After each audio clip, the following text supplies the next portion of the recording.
Hello all, welcome to this video. Last video I have discussed about foundation and its function. In this video I am going to discuss about different types of foundation. Foundation can be classified as shallow foundation and deep foundation. Shallow foundations are those in which depth is less than its width, and deep foundations are those in which depth is greater than its width. Shallow foundation can be again classified into following types, that are wall footing, isolated footing, combined footing, cantilever footing, continuous footing, inverted footing, grillage footing, and raft footing. Now we can discuss each one detailedly. First category is wall footing. It is a footing provided under wall.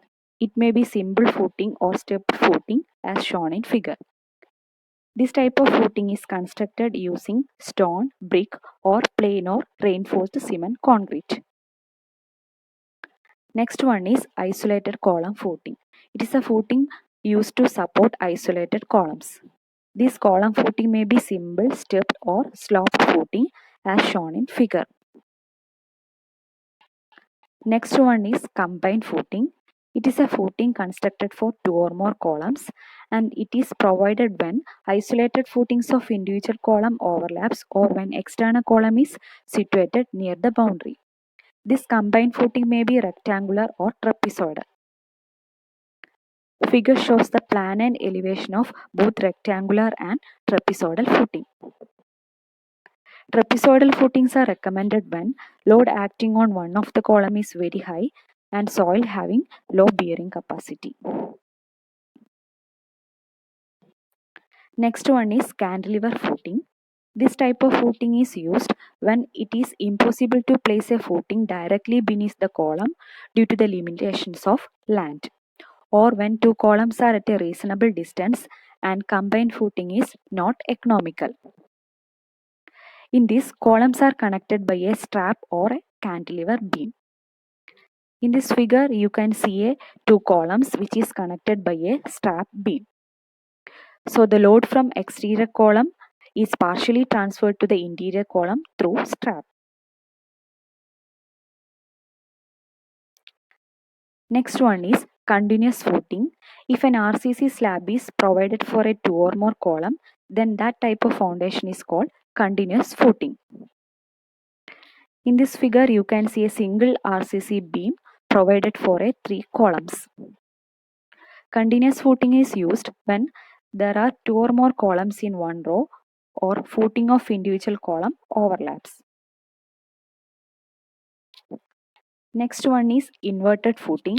In this type, inverted arches are constructed between the two walls at the base. It is suitable for soil of low bearing capacity and depth of foundation is to be kept very low. This type of foundation is mainly used in bridge piers, reservoirs, and tanks. The figure shows an inverted arch footing. Next category is grillage foundation. It is a type of shallow foundation which is mainly used as a base for steel columns.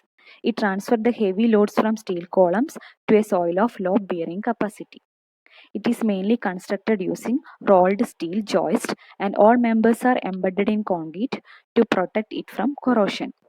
This type of foundation is mainly used in theaters, factories, and town halls.